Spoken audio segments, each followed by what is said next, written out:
नमस्कार दोस्तों, स्वागत है आप सभी का आपके अपने यूट्यूब चैनल रॉयल टीचर में। दोस्तों, वैसे तो आप सभी जानते हैं कि छात्र उपस्थिति रजिस्टर कैसे भरते हैं, यानी हाजिरी रजिस्टर। मैं बात करने जा रहा हूँ हाजिरी रजिस्टर की। हम सभी जानते हैं कि हाजिरी रजिस्टर में क्या क्या एंट्रीज होती है, कैसे कैसे करते हैं। और अगर कोई बच्चा नहीं आता है तो उसमें अब्सेंट दर्शाते हैं ए से, और अगर कोई छुट्टी पे जाता है तो एल दर्शाते हैं। लेकिन अगर कभी कभार जब राष्ट्रीय पर्व आता है, यानी एक वर्ष में 2 बार, जैसे 15 अगस्त और 26 जनवरी, तो काफ़ी टीचर्स क्या करते हैं कि 15 अगस्त और 26 जनवरी को हाजिरी रजिस्टर में लिख देते हैं। 15 अगस्त और 26 जनवरी लाल पेन से एंट्री कर देते हैं। तो दोस्तों, ये जो लाल पेन से एंट्री करते हैं 26 जनवरी या 15 अगस्त या और कोई पर्व की, वो एंट्री कहाँ तक सही है? जी हाँ दोस्तों, यानी वो एंट्री 15 अगस्त और 26 जनवरी जो राष्ट्रीय पर्व है, जिस पे हम सिर्फ और सिर्फ 15 अगस्त और 26 जनवरी लिख देते हैं। काफ़ी टीचरों का मैंने देखा है रजिस्टर, और उसमें ये एंट्रीज मुझे मिली है। और इसके अलावा अगर कोई छात्र या छात्रा कभी खेल में चले जाए, खेल खेलने जो राज्य स्तरीय प्रतियोगिताएं होती है सरकारी स्कूलों में और विद्यालयों में, तो अगर कोई बच्चा खेलने चला जाए तो वहाँ क्या दर्शाएंगे? जी हाँ दोस्तों, आज हम इसी के बारे में बात करेंगे। हेलो दोस्तों, मेरा नाम है मोतीलाल कनौजिया और आप देख रहे हैं रॉयल टीचर। चलिए शुरू करते हैं आज का हमारा वीडियो और जानते हैं कुछ छात्र उपस्थिति के नए नियम।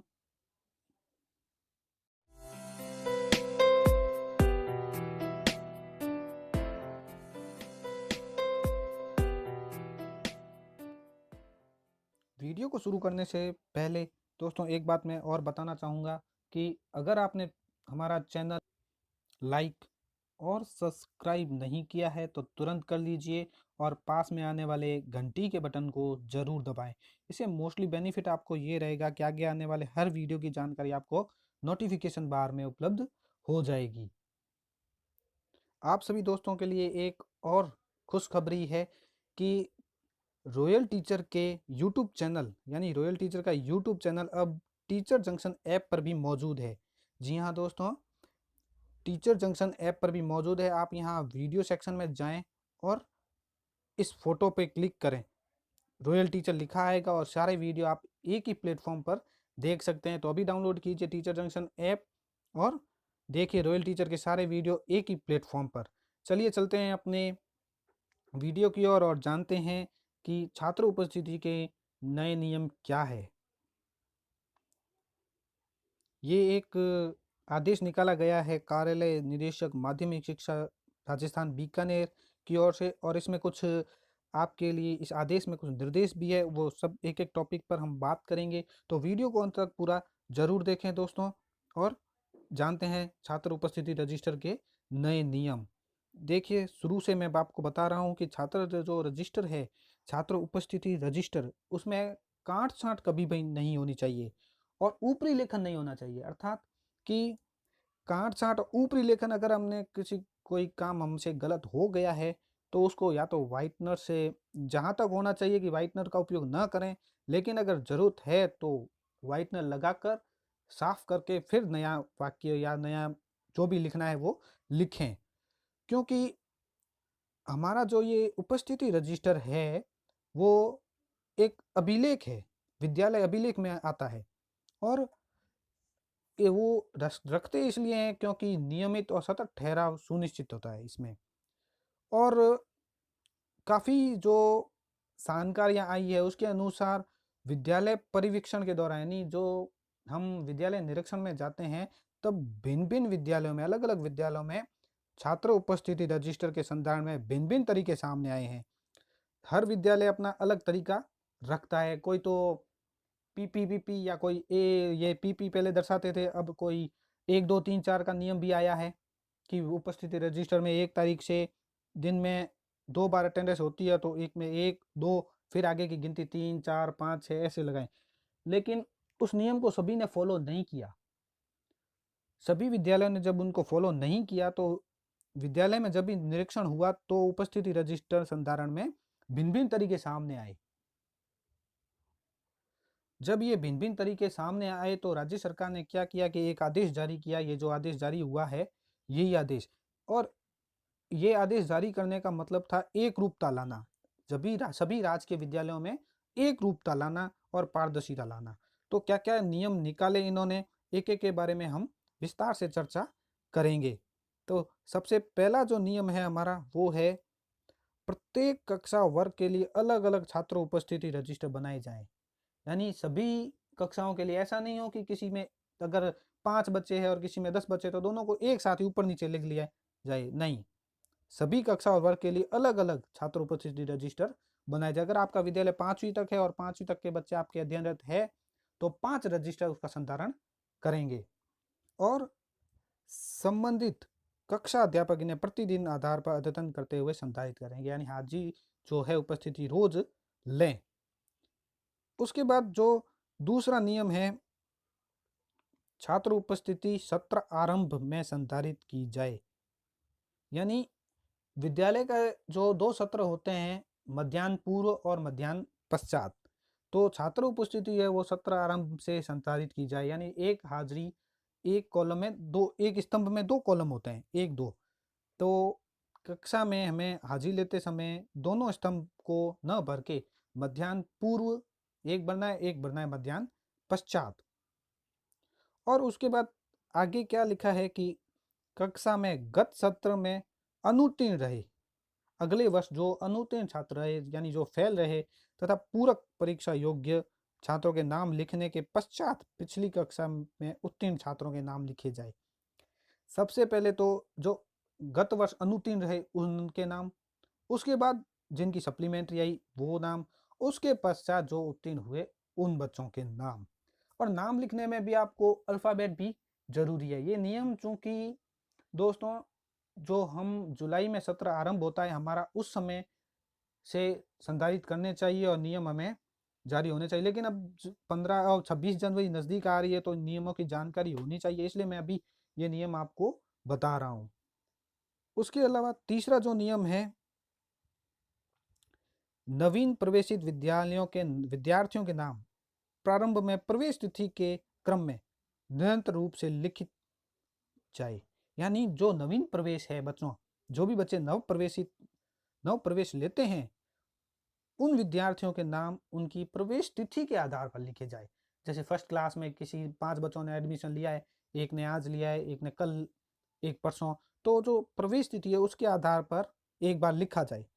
फिर क्या करना है, प्रवेश कार्य समाप्ति पश्चात जब प्रवेश उत्सव खत्म हो जाता है, 15 दिन का या 7 दिन का जो भी चलता है, प्रवेश उत्सव खत्म हो जाता है, उसके बाद सुविधा अनुसार वर्णमाला क्रम में अनुक्रमांक आवंटित करते हुए व्यवस्थित किया जाए।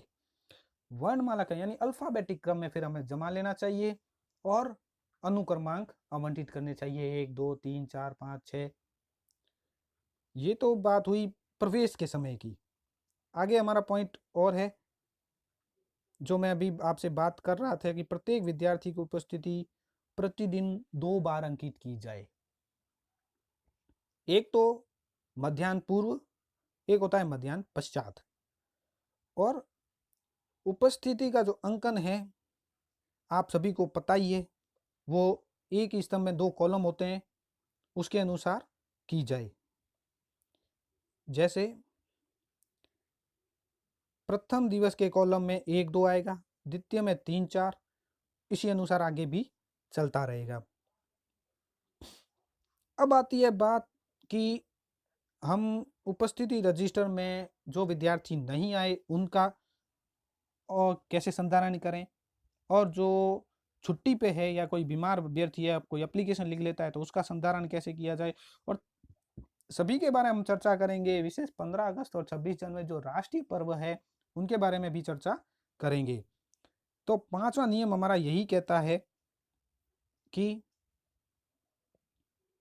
प्रति मीटिंग निर्धारित करते हुए विद्यार्थी की अनुपस्थिति स्थिति में उपस्थिति के कॉलम में लाल स्याही से ए, अगर विद्यार्थी अनुपस्थित है तो लाल स्याही के पेन से ए दर्शाना चाहिए, और विद्यार्थी अवकाश पर है तो एल लगाया जाए। ये बातें तो हमें मालूम है, लेकिन फिर भी अपने ध्यान में होनी चाहिए। उपस्थिति रजिस्टर के कॉलम में किसी भी स्थिति में रिक्त नहीं छोड़ा जाए। ये इंपॉर्टेंट बात है कि कभी भी हम इसको खाली नहीं छोड़ें या ऐसा डैश ना लगाएं। ये बात विशेष ध्यान रखने योग्य है। आगे भी हम बताएंगे। अब बात आती है खेल कूद में गए विद्यार्थी या एनसीसी में स्काउट में गए। ये है स्काउटिंग एनसीसी खेल कूद प्रतियोगिता में संस्था प्रधान की अनुज्ञा से बाहर गए छात्र छात्रा की उपस्थिति डी से अंकित की जाए। ये देखिए दोस्तों, बहुत ही ज़्यादा इम्पोर्टेंट कि खेल कूद में अगर विद्यार्थी भाग ले रहा है और कहीं बाहर गया हुआ है तो उसको डी से अंकित करना। एक बार अच्छी तरह से देख लें, डी से अंकित है। उसके नीचे ये जो सारणी बनी हुई है, एक एक के बारे में मैं आपको बता रहा हूं। ये देखिए दोस्तों, यानी प्रथम दिवस विद्यार्थी आया है तो 1 2, दूसरे दिन भी आया है तो 3 4, और तीसरे दिन ये जो एल लिखा है इसका मतलब है वो लिव है, यानी छुट्टी पर है। चौथे दिन आया है तो वापस आगे 3 4 के बाद 5 6, और पांचवें दिन ए लिखा है, इसका मतलब वो अब्सेंट है। 6 को रविवार आ गया। 7 की अटेंडेंस वापस वही 5 6 के, यहाँ 5 6 हमने किया था, उसके बाद यहाँ 7 8 हो जाएगा। और अब 8 और 9 दोनों में ही डी दर्शाया है, इसका मतलब विद्यार्थी खेल कूद प्रतियोगिता में गया हुआ है। अब जब वापस आ जाता है तो यहाँ अब 13 और 14 गिना जाएगा। वो कैसे कि अभी मैं बता देता हूँ। यहाँ है 7 8, यहाँ 9 10 11 12, और यहाँ हो जाएंगे 13 14। ऐसा ना करें कि यहाँ 7 8 के बाद सीधा ही यहाँ 9 10 लिख दें, ऐसी गलती ना करें। दोस्तों अब बात आती है नियम नंबर 7 की। ये नियम कहता है कि हमें प्रति मीटिंग यानी प्रतिदिन हम जो भी उपस्थिति लेते हैं तो उपस्थिति अनुपस्थिति और अवकाश का योग लगाया जाए। प्रतिदिन रजिस्टर के नीचे कॉलम होता है, अगर नहीं भी है तो आप उपस्थित अनुपस्थित और अवकाश का कॉलम बना लें और उनका योग लगाया जाए। और इसी प्रकार माह के अंत में भी कुल उपस्थिति अनुपस्थिति और अवकाश का योग लगा लें। ये दोनों लगाने बहुत ही आवश्यक है। उसके बाद प्रति मीटिंग औसत उपस्थिति तथा माह के अंत में छात्रों की वास्तविक संख्या का गोशवारा निकाल कर जांचकर्ता व संस्था प्रधान के हस्ताक्षर कराए। हस्ताक्षर करवाना और प्रमाणीकरण यानी सील लगाना चाहिए।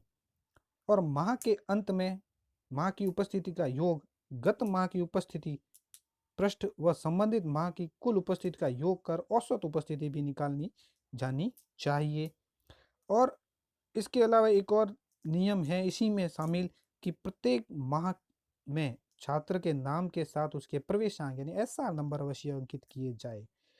इस एसआर नंबर से मोस्ट बेनिफिट आपको ये रहता है कि बार बार आपको ऐसा रजिस्टर खोलने की आवश्यकता जो मालूम चलती है, आवश्यकता होती है, और उस आवश्यकता के जरिए आप बच्चे को एक एक को ढूंढते हैं कि कौन सी कक्षा में बच्चा है और उसके एसआर नंबर क्या है, तो आप हाजिर रजिस्टर खोलकर पता कर सकते हैं। अब बारी आती है नियम नंबर 8 की। ये नियम कहता है कि छात्र के जो छात्र उपस्थिति रजिस्टर है उसके प्रारंभिक पृष्ठ है उस पर छात्र संबंधी सूचनाएं अंकित होनी चाहिए, जैसे उसके एसआर नंबर, जन्म दिनांक, प्रवेश की दिनांक, और अगर कोई शुल्क भी है तो शुल्क का ब्यौरा, रसीद, दिनांक, छूट में आधार अंकित किए जाए। अब चलते हैं अपने इम्पोर्टेंट नियम नंबर 9 की ओर, जो 15 अगस्त और 26 जनवरी विशेष है इसी नियम में।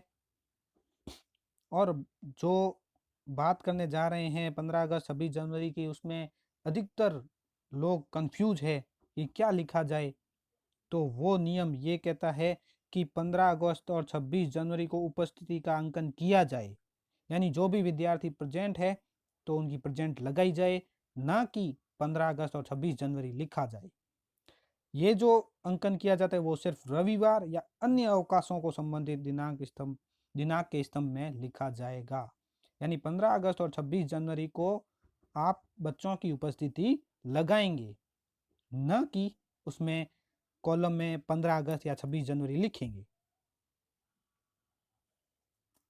और नियम नंबर 10 कहता है कि अभिभावकों को प्रत्येक परख अर्धवार्षिक परीक्षा के पश्चात प्रगति पत्र के माध्यम से विद्यार्थियों की उपस्थिति की सूचना दी जाए और प्रतिमाह न्यून उपस्थिति वाले विद्यार्थियों की सूचना संबंधित कक्षा अध्यापक द्वारा संस्था प्रदान के माध्यम से अभिभावकों को आवश्यक रूप से दी जाए। यानी जिस भी विद्यार्थी की उपस्थिति कम है तो अभिभावकों को सूचना अवश्य देनी चाहिए। नियम नंबर 11 प्रत्येक विद्यार्थी के परीक्षा परिणाम का अंकन उपस्थिति रजिस्टर के सत्र के अंतिम माह वाले पृष्ठ में आवश्यक रूप से किया जाए। जो भी परीक्षा परिणाम रहता है हाजिर रजिस्टर के अंतिम पेज पर दर्शाना चाहिए। और इसके अलावा जो नियम नंबर 12 है हमारा, वो ये कहता है कि प्रत्येक माह के अंत में, हर महीने के अंत में उपरोक्त के अनुसार संधारित छात्र उपस्थिति रजिस्टर में दर्ज उपस्थिति सूचना का अंकन तत्काल कक्षावार शाला दर्पण पोर्टल पर करवाया जाना सुनिश्चित करें। यानी शाला दर्पण पर चढ़ानी बहुत ही आवश्यक है। शाला दर्पण पर वो उपस्थिति वो ही चढ़ाएंगे जो शाला दर्पण पर है, यानी माध्यमिक विद्यालय। धन्यवाद दोस्तों, चैनल को जरूर लाइक और सब्सक्राइब कीजिए और पास में आने वाले घंटी के बटन को जरूर दबाएं।